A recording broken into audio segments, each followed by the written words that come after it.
نحمده ونصلي ونسلم على رسوله الكريم أما بعد فأعوذ بالله من الشيطان الرجيم بسم الله الرحمن الرحيم شهر رمضان الذي أنزل فيه القرآن بارك الله لي ولكم في القرآن العظيم ونفعني وإياكم بالآيات والذكر الحكيم أستغفر الله لي ولكم ولسائر المؤمنين واستغفروه إنه هو الغفور الرحيم السلام عليكم ورحمة الله وبركاته.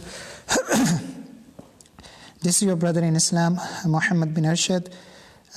Again, inshallah, we have some questions with us that are frequently asked in the month of Ramadan. So inshallah, again, tonight we will try to discuss some of these questions. Hopefully, inshallah, it will benefit me and it will benefit all of you. The question that we have today is, what is Taraweeh prayers? And now when I'm saying this, what is Taraweeh prayers, I'm realizing that this should be the first question that we should have discussed in our series of evening talks. But subhanAllah, this was the qadr of Allah subhanahu wa ta'ala. I did not decide in what order I'm going to discuss all of these questions, but it was meant to happen like that. So inshallah, we are happy with the qadr of Allah subhanahu wa ta'ala. So the question today that we have is, what is Taraweeh prayers? And where did it get its name from, the word Taraweeh? And who started Taraweeh prayers? And what is its relationship with Qiyamul Layl? Who instituted Taraweeh prayers and what is its relationship with Qiyamul Layl? So the first question is, what is Taraweeh prayers? The second question is, who instituted it? The third question is, where did it get its name from? And the last question is, what is its relationship with Qiyamul Layl, with the nightly prayers? So inshallah, again, we will begin with the hadith of Rasulullah sallallahu alaihi wasallam. And this is a hadith which is a very famous hadith. Maybe some of you have already heard of this hadith. You already know this hadith of Rasulullah sallallahu alaihi wasallam. But since we are in the month of Ramadan, it's best that we remind ourselves about this hadith. Inshallah, we refresh ourselves with this hadith of Rasulullah sallallahu alaihi wasallam. It's a muttafaqun alayh hadith, and it says that Prophet sallallahu alaihi wasallam said, "Man sama Ramadan, whoever fasts in the month of Ramadan, imanan wa ihtisaban, with full conviction and seeking the reward from Allah subhanahu wa ta'ala, غَفَرَ اللَّهُ مَا تَقَدَّمَ, all of his previous sins will be forgiven." And then Prophet sallallahu alaihi wasallam added, وَمَنْ قَامَ, whoever stands at night in the month of Ramadan. And from Qiyam, Muhaddithun have told us, from Qiyam, in this hadith, what they mean, what Prophet sallallahu alaihi wasallam meant, is Taraweeh prayers. Reading Taraweeh prayers, praying Taraweeh prayers in the nights of the month of Ramadan. So whoever prays in the nights of the month of Ramadan, these extra prayers, meaning Taraweeh prayers, whoever does this kind of a qiyam, imanan wa ihtisaban, with full conviction, seeking reward from Allah subhanahu wa ta'ala, غَفَرَ اللَّهُ مَا تَقَدَّمَ مِنْ ذَنْبِي, all of his previous sins are going to be forgiven. So my dear brothers and sisters in Islam, Taraweeh prayer is not a joke. Taraweeh prayers guarantees the forgiveness of all of the previous sins that we might have done in our life. But again, as a side note, I believe that this is a very important nuqta that you need to understand and I need to understand. Whenever you have come across this hadith of Rasulullah sallallahu alaihi wasallam, in which he's talking about an amal, an act of worship, and if you do that act of worship, this will help you earn forgiveness from Allah subhanahu wa ta'ala. That act of worship, the performance of that act of worship will forgive all of your sins. By sins, in all of these hadiths, muhaddithun have told us, by sins, what Prophet sallallahu alaihi wasallam meant is minor sins, not major sins.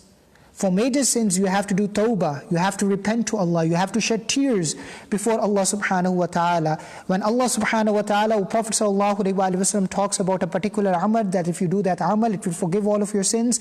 The sins here are minor sins. And even those minor sins will be forgiven if your amal is accepted by Allah. If your amal is accepted by Allah subhanahu wa ta'ala. So after every amal, it's very important that you and I, we sit down and we ask Allah subhanahu wa ta'ala to accept our amal. And for that reason, especially for that reason, I've made a promise to my wife, and I'm going to make a promise to all of you, inshallah. What we'll try to do is that we will finish our talks 5-10 minutes before iftar time, because we all are fasting. And we want Allah subhanahu wa ta'ala that because of that fasting, Allah forgive our sins. So 5-10 minutes before iftar time, we sit before Allah subhanahu wa ta'ala and we make dua to Allah subhanahu wa ta'ala to accept our amal, because only when Allah accepts our amal, then Allah subhanahu wa ta'ala will forgive our sins. So Taraweeh prayers is also one of those amals regarding which Rasulullah sallallahu alayhi wa sallam said that whoever has done it in the nights of the month of Ramadan, all of his previous sins will be forgiven. So this is one of the main mechanisms through which we earn the forgiveness of Allah subhanahu wa ta'ala. So my dear brothers and sisters in Islam, please take it seriously.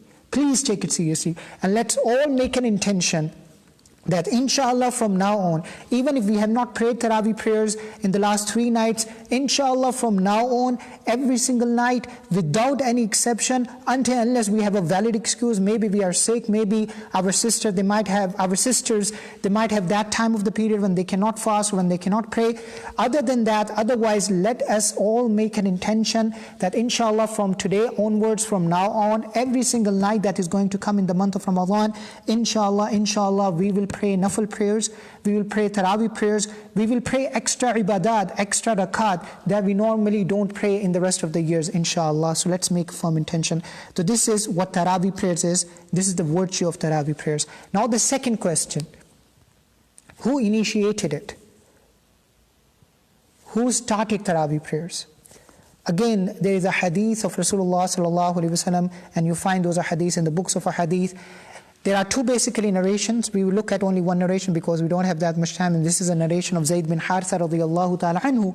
He says Prophet sallallahu alaihi wasallam took a room made of date palm trees leaves mat in the masjid, and Prophet sallallahu alaihi wasallam prayed in that room for a few nights in the month of Ramadan. So there was no announcement made, there was no call, there was no azan, there were no telling people come and join me in that. Prophet ﷺ on his own in the nights of the month of Ramadan, he was praying in that room until people started to gather behind him in that prayer. And when they gathered behind him in that prayer, and again this is a Taraweeh prayers, on the 4th night, Prophet ﷺ did not come out, and people did not hear the voice of Rasulullah ﷺ leading that prayer. So they thought that Prophet ﷺ had slept.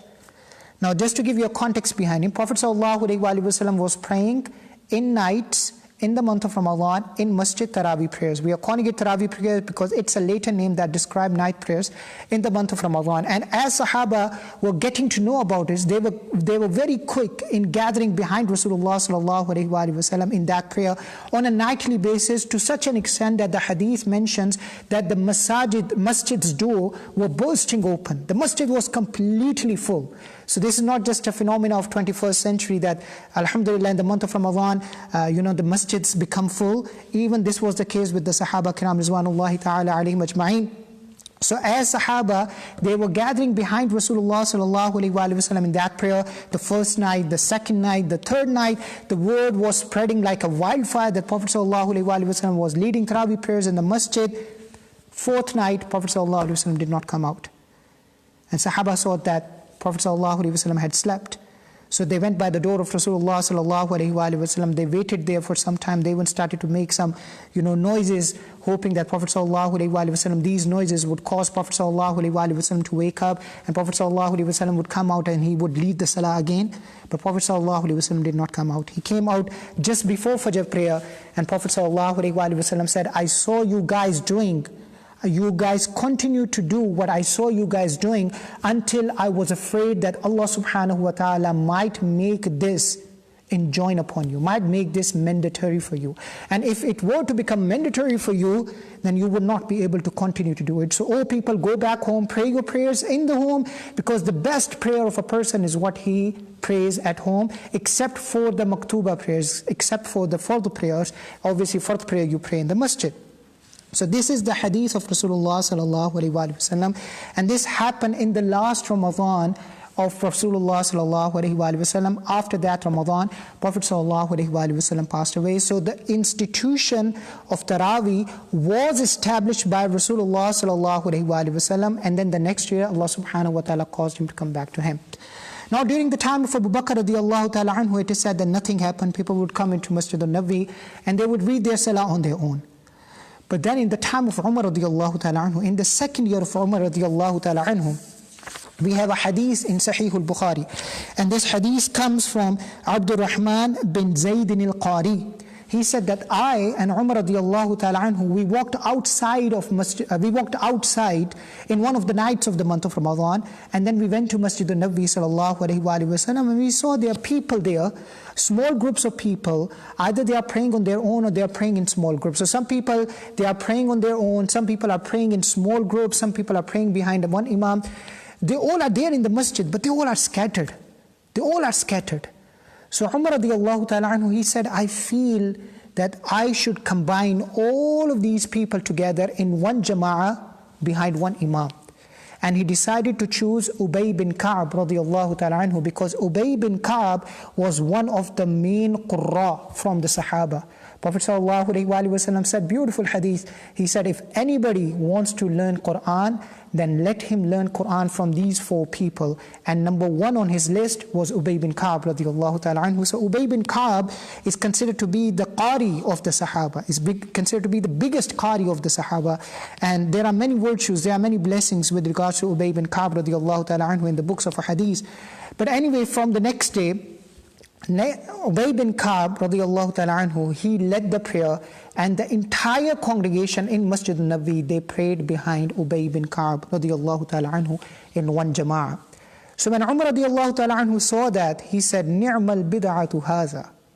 He said, what a beautiful, what a great new thing we have done. Now this is a very deep theological controversy, because he used the word bid'ah here. Ni'mal bid'atu haza. So what did he mean by bid'ah? Inshallah, we will give another lecture on that. We'll do another lecture on that. We don't have a time to go into all of these tangents. But inshallah, one lecture we will do about the reality of bid'ah. What does it mean in different schools, in different philosophies that we have here in Islam?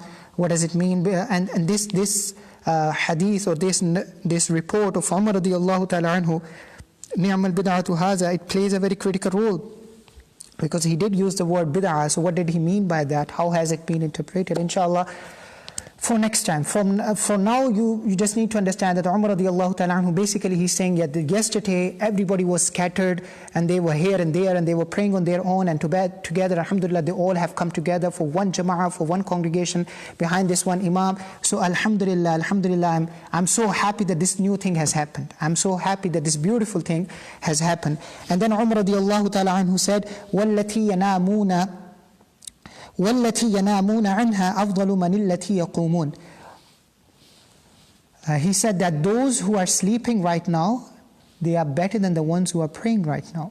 And then the narrator himself explained that what he meant is that those who are sleeping right now, so that they can wake up at the end of the night to do tahajjud prayers, they are better than the ones who are praying right now. That's what he meant. Now the books of history mention that Umar radiallahu ta'ala anhu would appoint two imams, Ubay bin Ka'b and Tamim Dari radiallahu ta'ala anhu. He would appoint two imams, and they would alternate with each other, back and forth. And then eventually he appointed a third imam. He appointed another imam, because the sisters came and they complained to Umar radiallahu ta'ala anhu that we cannot hear the imam, because there were no loudspeakers, there were no mics, and they were all the way in the back, so they complained. So Umar radiallahu ta'ala anhu appointed another imam for the sisters, so the sisters could hear him. And even for the men, he had two imams alternating between each other. One imam would do either one imam would do one day, and the other imam do the second day, or one imam would do a certain number of rakats, and the second imam would do the rest of the rakats. Now this brings me to a very important issue, something that people have talked about and asked me so many times, but I was quite hesitant to talk about it. But since we are on this topic, I feel that as an imam, it's my responsibility to give you the information, and then inshallah it's up to you, whatever you want to decide for yourself. This is the main bone of contention, that when Umar radiallahu ta'ala anhu, when he instituted Taraweeh prayers, he instituted Taraweeh prayers upon how many rakats? Whether they were 8 rakats or whether they were 20 rakats. How many rakats? Again, in order for you to understand this, you have to make two categories in your head. The first category is the category which says that when Umar radiallahu ta'ala anhu started Taraweeh prayers, the number of Taraweeh prayers were less than 20. I'm not going to use the word 8 here, and you will understand why. The number of Taraweeh prayers was less than 20. The second category says that when Umar radiallahu ta'ala anhu started prayer, the number of rakats were 20. Now the first category that says that the number of rakats were less than 20, They take it from the hadith of a Sahabi named Sa'id bin Yazid radiyallahu ta'ala anhu.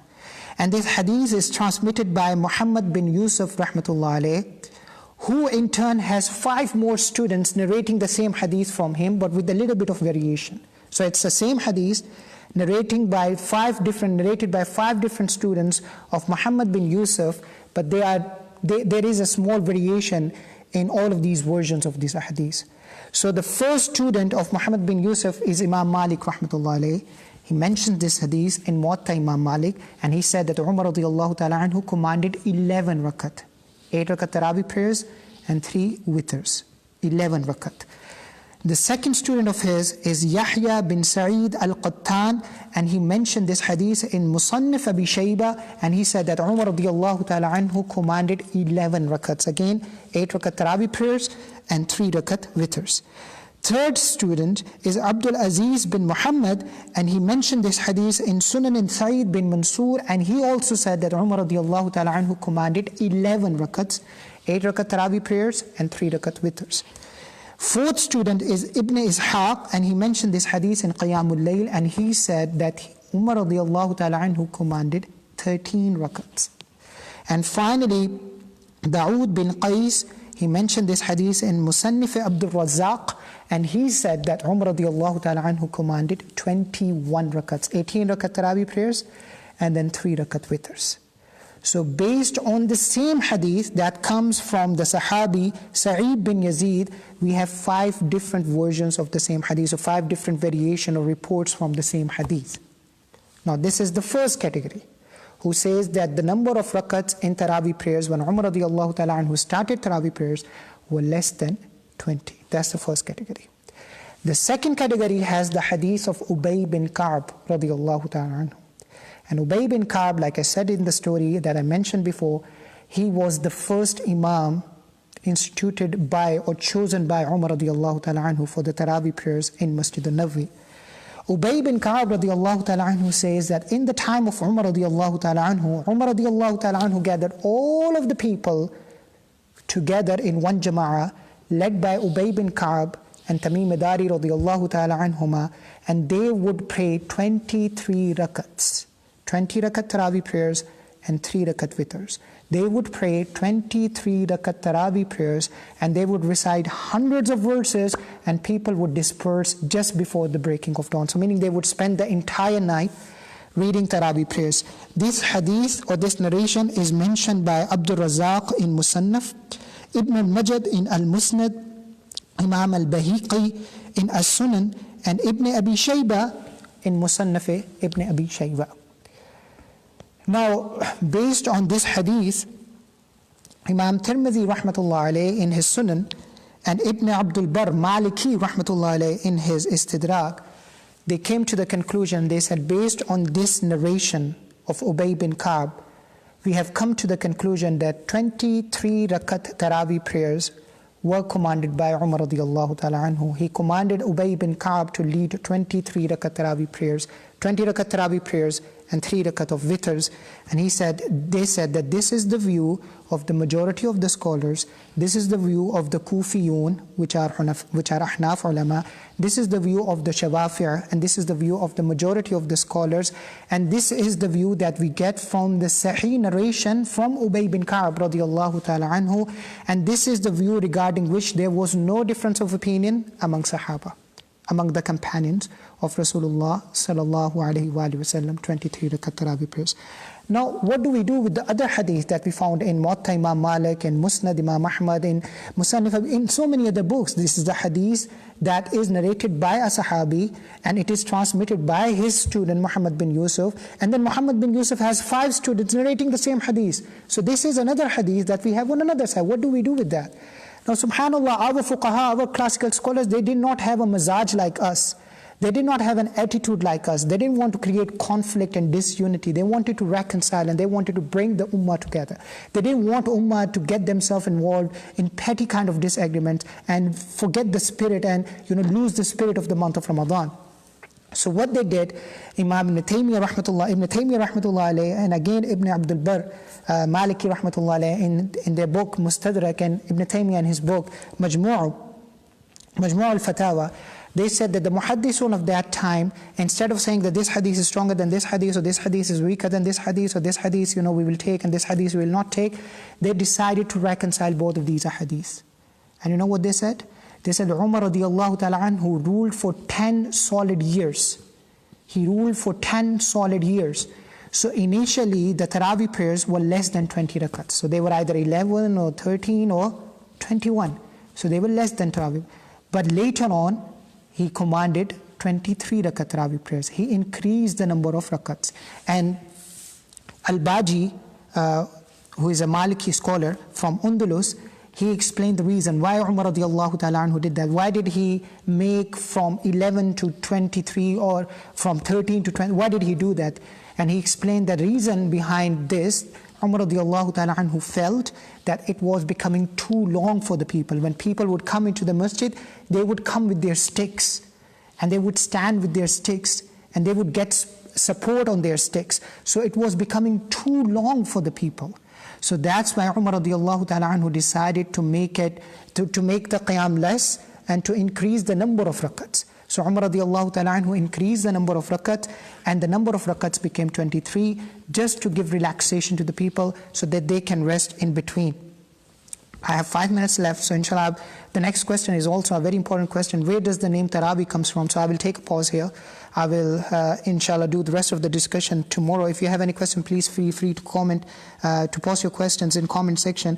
One last thing, one last question. A lot of people ask this question, that Prophet sallallahu alaihi wasallam in his lifetime, he led Sahaba, the companions, in Taraweeh prayers for how many nights? We just read the hadith, we just read the story. For how many nights? Only 3 nights, right?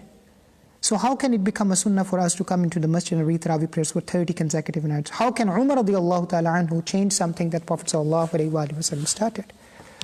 Now the answer to that question is very easy to understand. Prophet sallallahu alaihi wasallam established the sunnah of praying in masjid, in congregation, in the nights of the month of Ramadan. He established that sunnah. And then Prophet sallallahu alaihi wasallam said, "Alaykum bi sunnati wa sunnati khulafa'ur rashidin." That you have to hold on to my sunnah, and then you have to hold on to the sunnah of the khulafa'ur rashidun. So when Umar radiallahu ta'ala anhu saw people scattered in Masjid al-Nabawi, praying on their own, and he got all of them together behind one imam, he actually restored the sunnah of Rasulullah sallallahu alaihi wasallam. He restored something that Prophet sallallahu alaihi wasallam himself decided. And he restored it because the fear that Prophet ﷺ talked about in this hadith, if you remember, what was the fear of Prophet ﷺ? The fear of Prophet ﷺ was it might become fard. That either people assume it is fard, that Prophet ﷺ is praying and leading this prayer every single night, so people might assume that this is fard, or Allah subhanahu wa ta'ala would make it obligatory. There were 2 possibilities. Both of these possibilities don't exist anymore. That fear doesn't exist anymore. Why? Because a thing can only become fard in the presence of Rasulullah sallallahu alaihi wasallam. All of the acts of worship that we know of today that are either fard or wajib or sunnah or muslim, how do we know that? Because the revelation comes, and revelation dictates, and revelation teaches, and revelation defines that this is a fard, this is a wajib, this is sunnah, this is mustahab, this is nafil, this is makruh, this is haram, right? It is through revelation. And the recipient of that revelation, the last person who was the recipient of that revelation was Rasulullah sallallahu alaihi wasallam.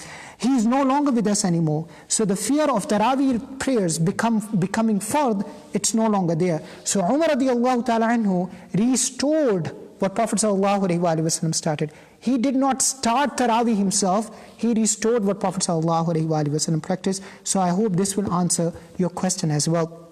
Inshallah, tomorrow we will continue the same discussion, but tomorrow again we will talk about the name Taraweeh prayers, where it comes from, what is its relationship with Qiyamul Layl, and also we talk about the people of Makkah and Medina when they started reading Taraweeh prayers, how many rakahs they used to pray. And in today's age and time, what should we conclude for ourselves? I've given you the explanation that when Umar radiallahu ta'ala anhu started Taraweeh prayers, and when he initiated Taraweeh prayers, he initiated it upon how many rakahs? So we have 2 different kinds of hadith. One hadith says less than 20, one hadith says 20. We have two sides of this picture, and alhamdulillah, I was able to explain the scholars and what they have said about it and how they reconcile both of these ahadith. So there is no difference of opinion now, alhamdulillah.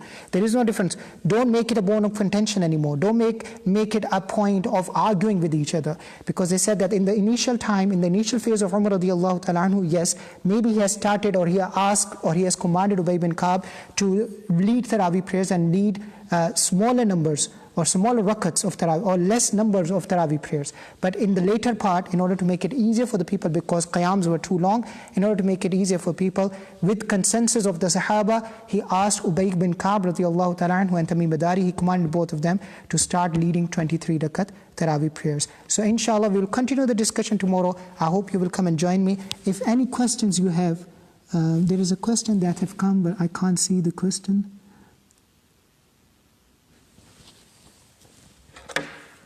I'm sorry for that.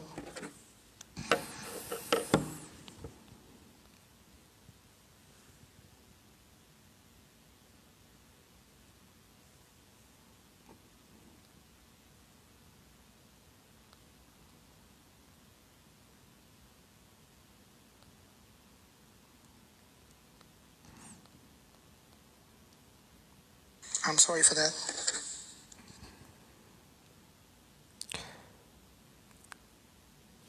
So it's not a question. Jazakumullah khair for the comment. It's an appreciation for the effort that we are making. So Jazakumullah khair. Please keep coming and joining us. And it's a two-way process. I will be only encouraged to do that, inshallah, if I have a support from all of you.